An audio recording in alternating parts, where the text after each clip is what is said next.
नमस्कार दोस्तों, आप सभी का हमारे YouTube चैनल बोल मणि में बहुत बहुत स्वागत है। दोस्तों, इस वीडियो में जीवित पुत्रिका व्रत या जितिया व्रत में होने वाली नहाय खाई की विधि को संपूर्ण रूप से बताया गया है।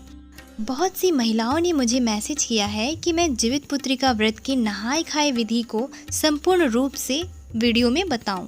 तो यह वीडियो खासकर उन महिलाओं के लिए है जिन्हें की जीवित पुत्रिका व्रत के नहाय खाई की संपूर्ण जानकारी चाहिए थी।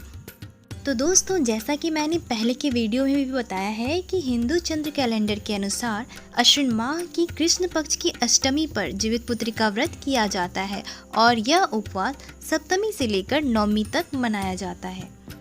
और इस वर्ष 2020 में 9 सितंबर से लेकर 11 सितंबर तक जीवित पुत्रिका का व्रत किया जाएगा।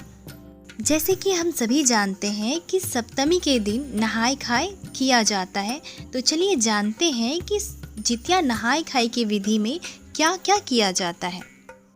दोस्तों, यह पर्व बहुत ही कठिन और बहुत ही मान्यता वाला पर्व है, तो इसके सभी विधि को बहुत ही नियम के साथ करना अति आवश्यक है।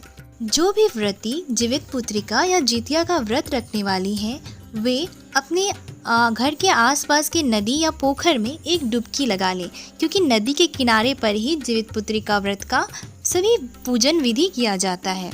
यदि आपके घर के आसपास नदी या पोखर नहीं हो या किसी कारणवश आप नदी के किनारे नहीं जा सकती हैं, तो अपने घर में ही आंगन में आप छोटा सा गड्ढा बना लें और उसे ही नदी या पोखर का स्वरूप मान लें। सबसे पहले आपको नदी के किनारे या जो गड्ढा आपने बनाया है उसके किनारे केले के पत्ते का छोटा टुकड़ा लेकर उस पे आम का दतवन और खल्ली चढ़ानी है। खल्ली जो सरसों का खल्ली होता है उसे चढ़ाना है।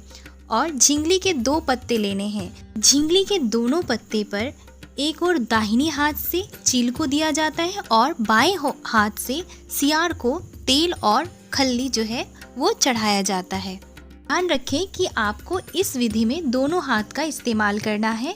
चील को दाईं हाथ से और सियार को बाईं हाथ से आम का दतवन और खल्ली देना है।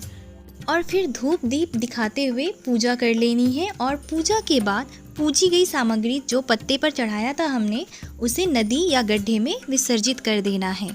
जिस व्रती के सास ससुर या माता पिता नहीं होते हैं, वे पितरी की भी पूजा करते हैं। और पितरी के पूजन के लिए 2 झिंगली के पत्ते के अलावा 21 पत्ते पर पितरी को तेल और खल्ली भी प्रदान किया जाता है और उन पे चढ़ाया जाता है। मतलब 2 पत्ते के अलावा 21 पत्ते आपको और लगाने हैं और उन पर वैसे ही तेल और खल्ली चढ़ाकर पूजा करनी है और उन्हें भी बाद में नदी या गड्ढे में विसर्जित कर दिया जाता है। उसके बाद सभी व्रती आम का दतवन कर ले और सिर पर तेल खल्ली लगाकर स्नान कर ले।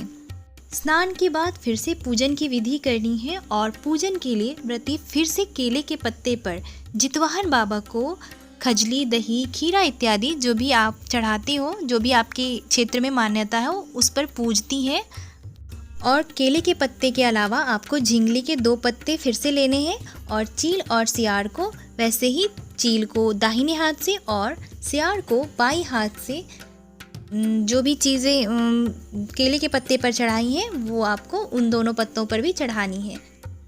और जो व्रती पितरी को पूजती हैं वे झिंगली के 2 पत्ते के अलावा 21 पत्ते और अलग से चढ़ाती हैं और उन पर सभी सामग्री चढ़ाती हैं। इसके बाद सभी जितवाहन बाबा को प्रणाम करती हैं, उनका आशीर्वाद लेती हैं, धूप दीप दिखाते हुए उनकी पूजा बड़े श्रद्धा भाव से करती हैं। और चील एवं सियार को चढ़ाए गए जो भोग होते हैं उन्हें छप्पर पे या किसी खुले स्थान पर रख दिया जाता है। इसके बाद ही सभी बच्चों को आशीर्वाद दिया जाता है। इस प्रकार से जीवित पुत्रिका या जितिया का नहाय खाई का जो विधि है, पूजन विधि, वो संपूर्ण होता है। दोस्तों, इस वीडियो से जुड़ी हुई कोई भी समस्या हो, कोई भी पॉइंट आपको समझने में दिक्कत हुई हो, तो आप कमेंट करके मुझसे पूछ सकती हैं। अगर वीडियो अच्छा लगे तो लाइक और शेयर ज़रूर करिएगा। धन्यवाद।